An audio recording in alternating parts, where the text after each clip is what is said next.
Hello and welcome back to the Kerbal Space program. My name is WWEdeadman, but you already know that. We are currently on EVA with Edfred Kerman. I'm just taking that EVA report in case we need that for a contract that I don't remember. Because I don't remember if we have any space around Kerbal contracts. If we have, we now have signs from space around Kerbal, which means we could, of course, fulfill the contract if necessary. Okay, and anyway, I'd say grab and board. We are now ready to deorbit as soon as we are over the other side of the world, since we just passed over KSC. So I'd say we go into a time warp here and wait until we are about around the desert somewhere, and then we'll burn to deorbit. Oh yeah, and of course, since we are going to do this by day, probably not. So after the landing, I'm gonna turn down our ambient light again.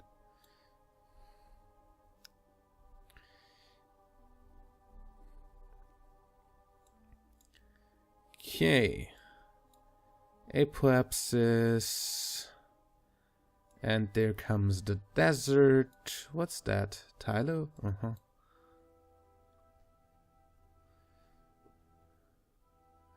There's the desert. Now we burn retrograde until our periapsis is below the ground.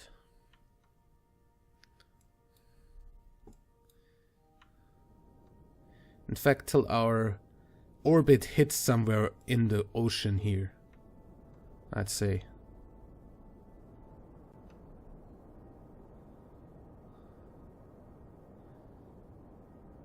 Around there, the other coast.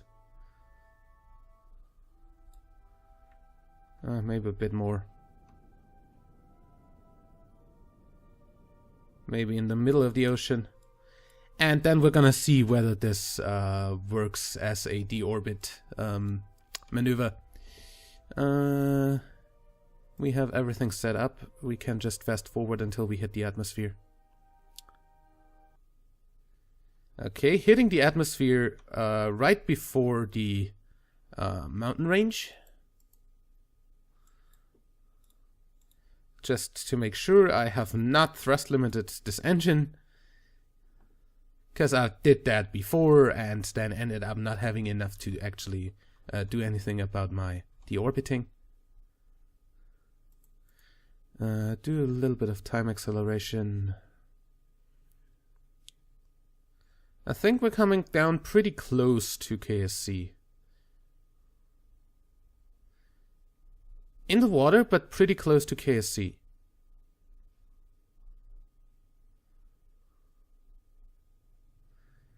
There we go, re-entry effects. We might even be able to actually land at KSC with this. Looks not too bad.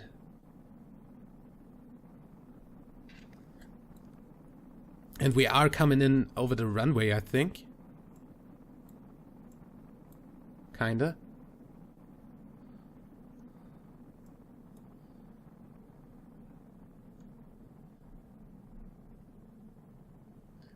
Yeah, I'm definitely going to say burn.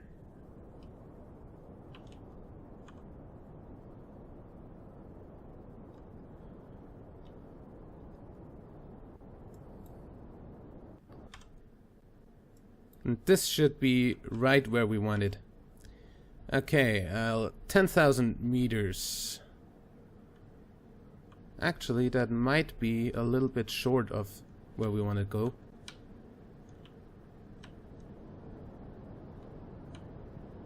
So, might end up pitching a little bit to that side. Wasting a little bit of fuel.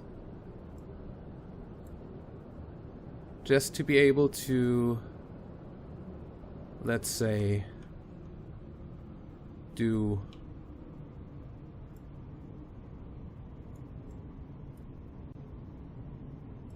something like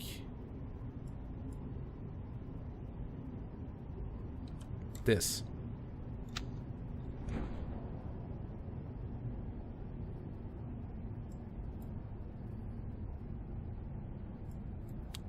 We're landing at KSC. So if I hadn't brought up the engine at that altitude right after getting out of the burning part, I would have probably landed here anyway.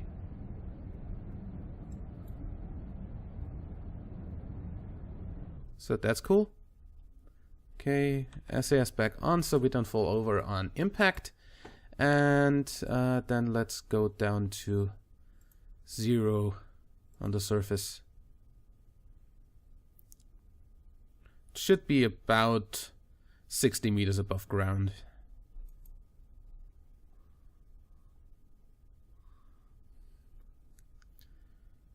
Also, our touchdown velocity is 6.9 meters per second. I can not possibly get myself to change that. Okay, we are 68 meters above ground. We can reset this and we can recover the vessel. For most of its value, too.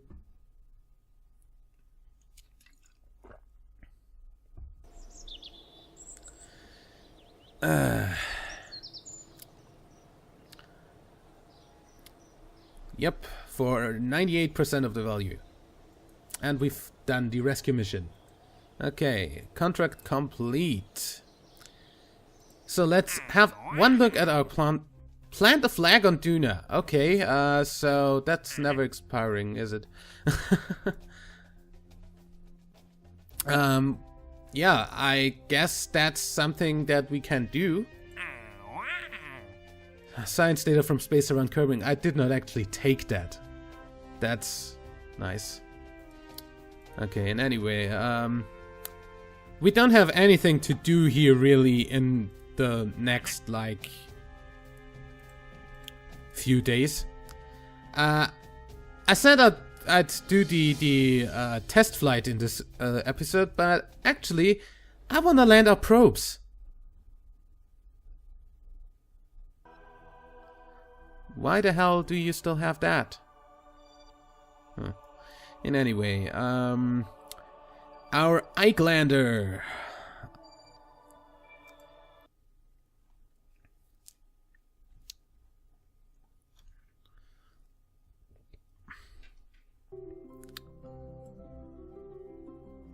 This looks cool. Looking the wrong way. Okay, and anyway, we're coming up on the light side of Ike right now, which is pretty awesome actually, because that means we can go ahead and deorbit pretty much here. Yeah, deorbit burn, my friend.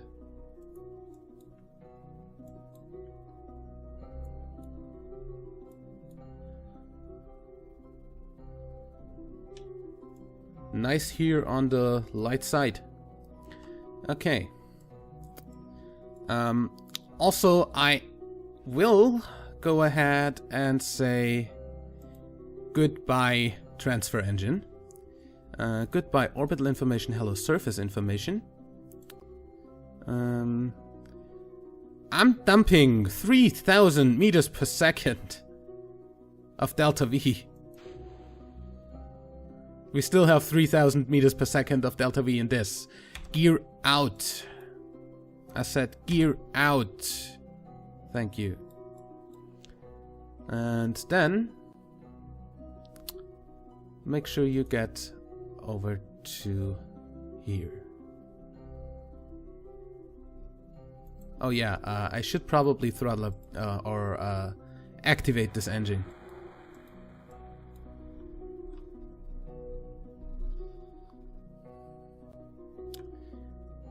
So,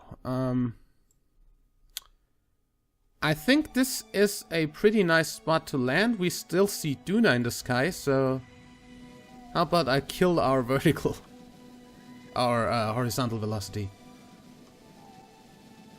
I sure have the amount of delta V to do that.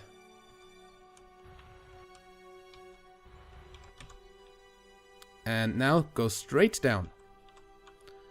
We have a horizontal speed of 3 meters per second.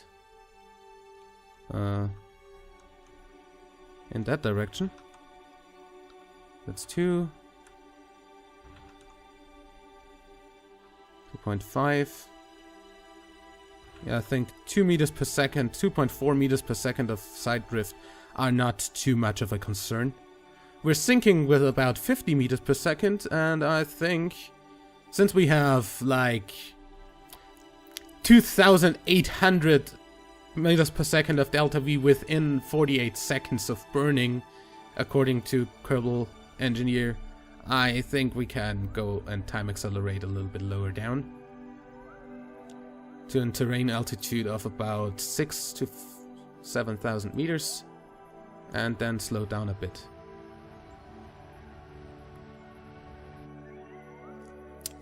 Impact time, about 40 seconds. When that goes down to like, say, 10, I'm gonna burn again.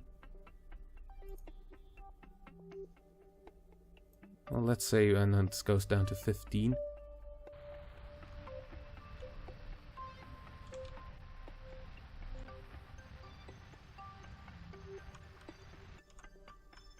Good. Now we have a side drift of only 12 millimeters per second.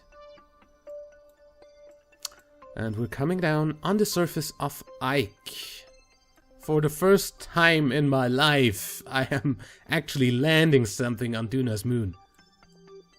Oh, that is a picture for eternity. Come on, that looks so fucking awesome.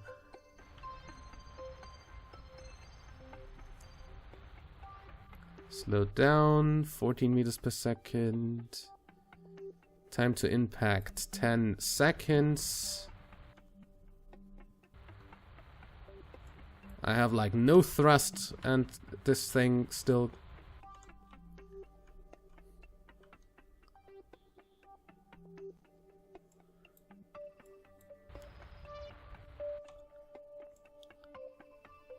Come on. And 2 meters per second, 1 meter per second. There we are on the surface of Ike. Landed successfully. Get away surface information, you are screwing up. And that, my friends, is worth a screenshot. This looks awesome.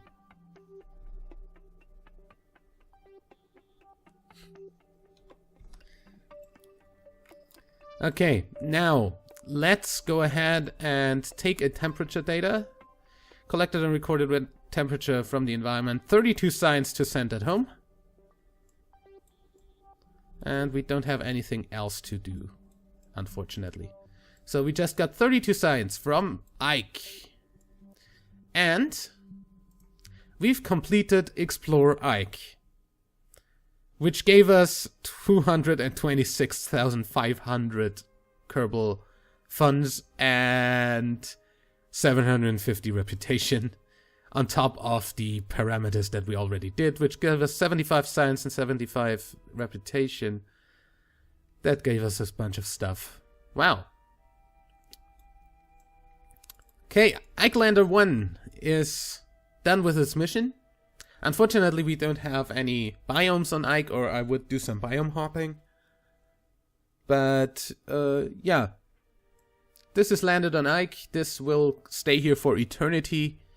And send some nice pictures every once in a while or something.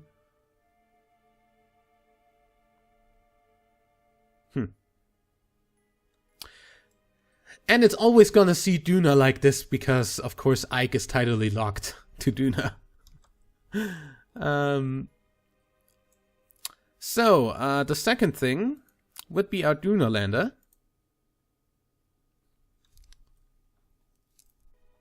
Which is already on its own engine. And now Duna actually looks a whole lot better now that I don't have the thingy up.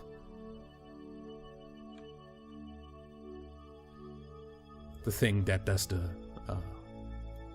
the ambient light adjustment, because that looks really weird. That was the problem last time. Can I actually put that down a bit? Yeah, I can. Okay, that's standard, so I'm gonna leave it at that. And holy crap, I love you, distant object enhancement. Our satellite is visible from Duna orbit.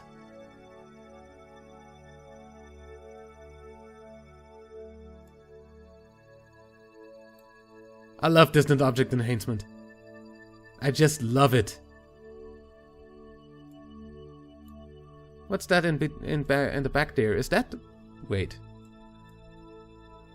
Oh, that's... How is that? That's not green.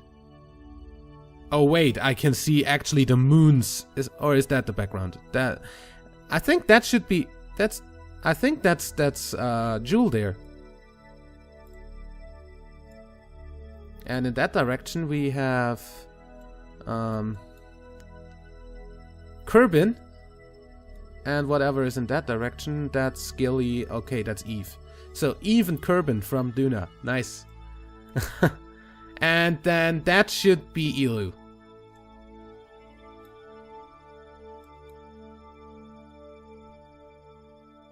Unknown object. Drez. Oh, it could be Drez. Yeah, it's probably Drez. Actually. In any way, we wanted to land. Get me back in there. Okay, we can land pretty much right now.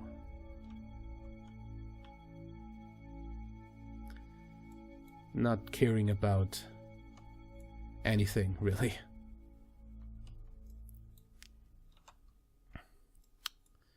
Okay. Gear out.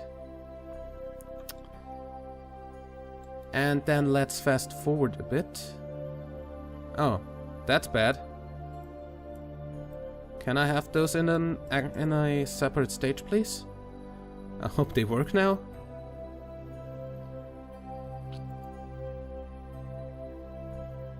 Surface information, please.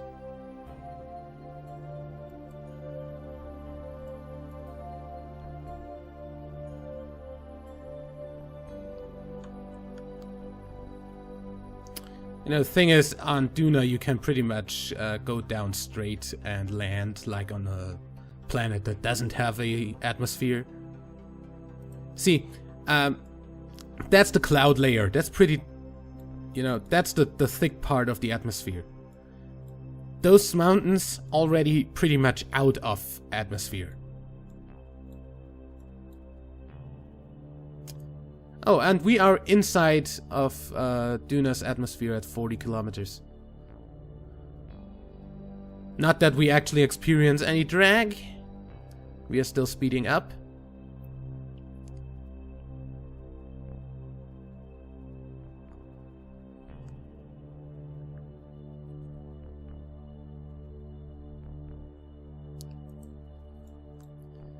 Okay, since we are inside atmosphere, log pressure data, Duna's upper atmosphere, and log temperature data from Duna's upper atmosphere, and keep those for... No, actually, send those home right away. Transmit data. I want to have flying at Duna too.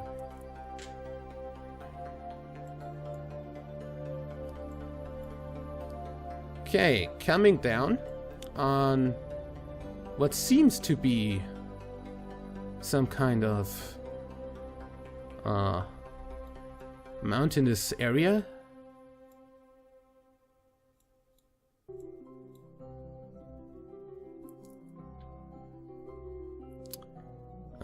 don't know if I should actually change the altitude to Alpinet. Well, I should probably retro burn and do this or something.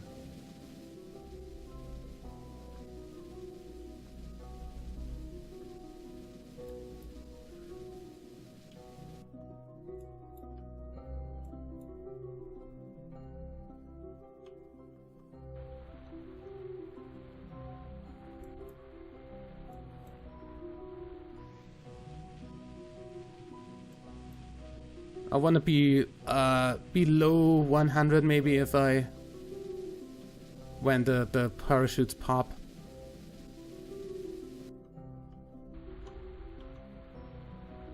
That should be working. Okay, we should be flying at Duna right now. Yep. So lock that. Keep it for a second.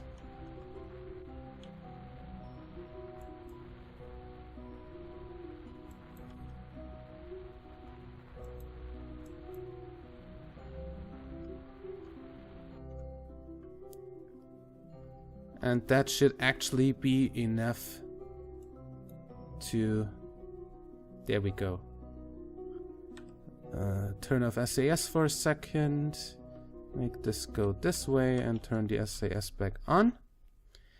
We are at 5.9 meters per second going down. That is pretty nice. Don't think we are gonna have a problem. Also, we have enough electric charge. We're not currently generating our electric charge. Where is the sun? Why? Why do you not... There we go. That looks better.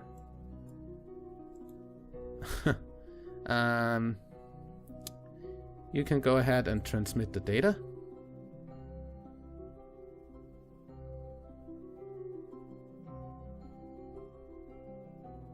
And then we are going down and we will land on Duna. On parachutes only, because this is a pretty fucking small probe.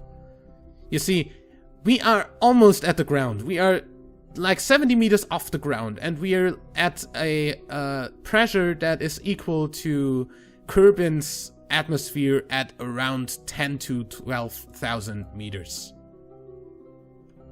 Don't fall over. Well, that's pretty much how every landing on Duna for me goes. Stuff falling over. Lock the temperature and read the pressure, please. Atmosphere is pretty thin, even at the surface. I don't think parachutes or wings would work very well here. Yeah, they don't. They really don't work very well. Anyway, send that home as well as the temperature. And we are landed at Duna. We cannot see Ike at the moment, no. But we can see a bunch of clouds. And a bunch of rocks and stuff and sand. In any way, we have successfully explored Duna. And of course transmitted surface science and landed completely and stuff and everything. Now, what I do want to do...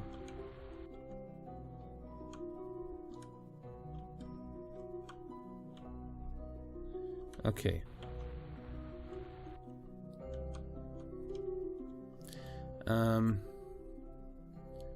Flip the gears in.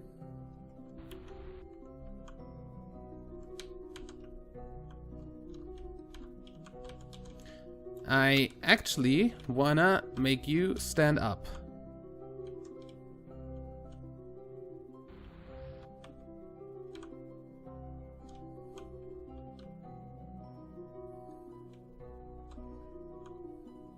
Gear. That looks much better, doesn't it? We can't get any more signs from this. No, we can't. So for the next thing that the next time we actually want signs, we want to land here and take the signs back. So, yeah. But at least I got it to stand upright again. So, Duna lander. Done. And I think we can now go back to the Space Center. Successful mission to Ike and Duna. And we still have our satellites around both of those, so we still can do the science stuff. Explore Gilly, exactly what we need. And explore Jewel. That's nice. Okay, explore Jewel is just get into an orbit and recover or transmit scientific data from around Jewel. Yeah, I thought so. I am going to send a probe that actually has a little glider, a little atmospheric glider that's going in there. I think I am going to stick an empty cockpit on that just to exploit the crew report bug. That you can actually do crew reports from empty command pods. Yeah, we're definitely going to Jewel. I am thinking about already taking a satellite for each moon to Jewel too, because why the hell should we not do that all in one mission, so to say. Yeah, I'm probably gonna do a big ship that has like how many moons are there? Lathe, Tylo, Val, Bob, and Pole. I didn't miss one, did I? So we need 5 probes for that.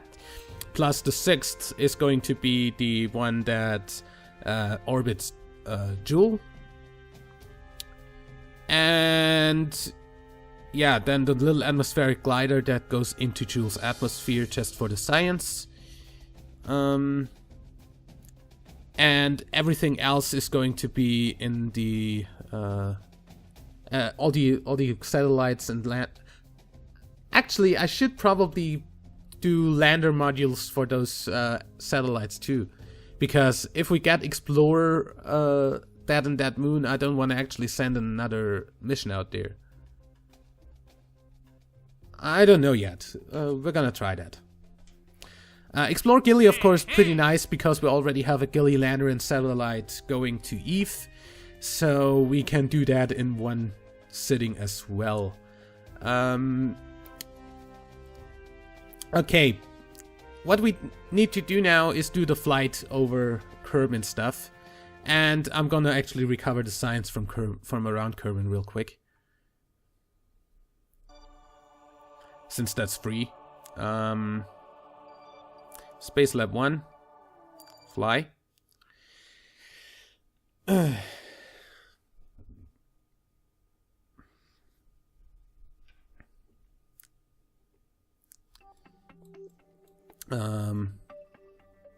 I don't see anything, thank you.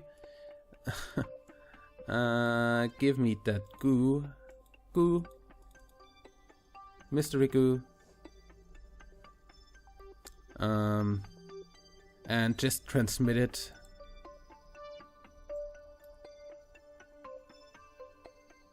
Okay. In 69 days, our Eve and Gilly ship needs to do a course correction, so we have some time left till then. Also, of course, go back to the Space Center. We have a little something to do here.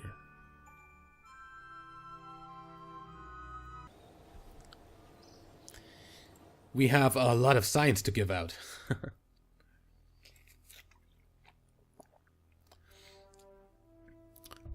And that is actually pretty intriguing.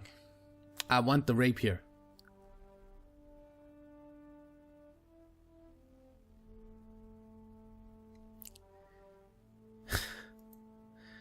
The other stuff would be smaller docking ports, would be structural parts, nose cones and wings. Launch escape system and more pods. Probes. Ion engine. Bigger batteries, bigger solar panels.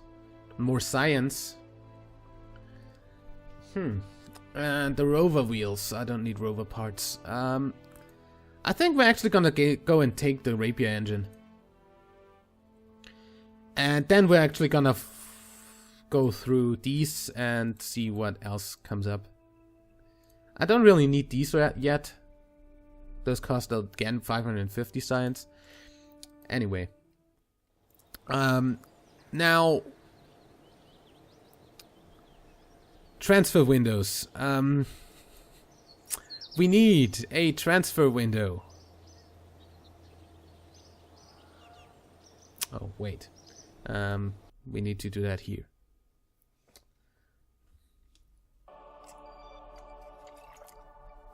We need to know when the transfer windows are for.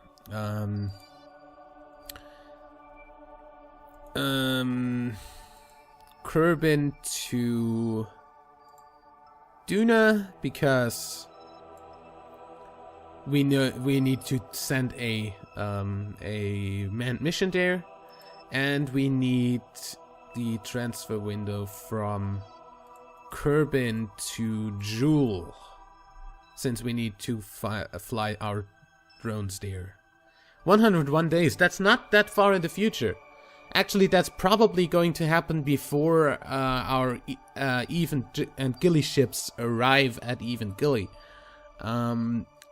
So, yeah, we're gonna be building that pretty soon. Yeah, I don't need anything else right now, but...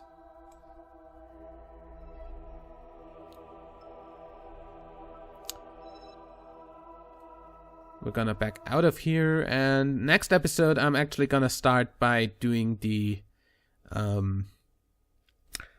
contract for testing parts that we had up. So, I'd say I'll see you there. Till then, like and favorite if you enjoyed, subscribe for more, and until next time, I'm WWEdeadman. Bye!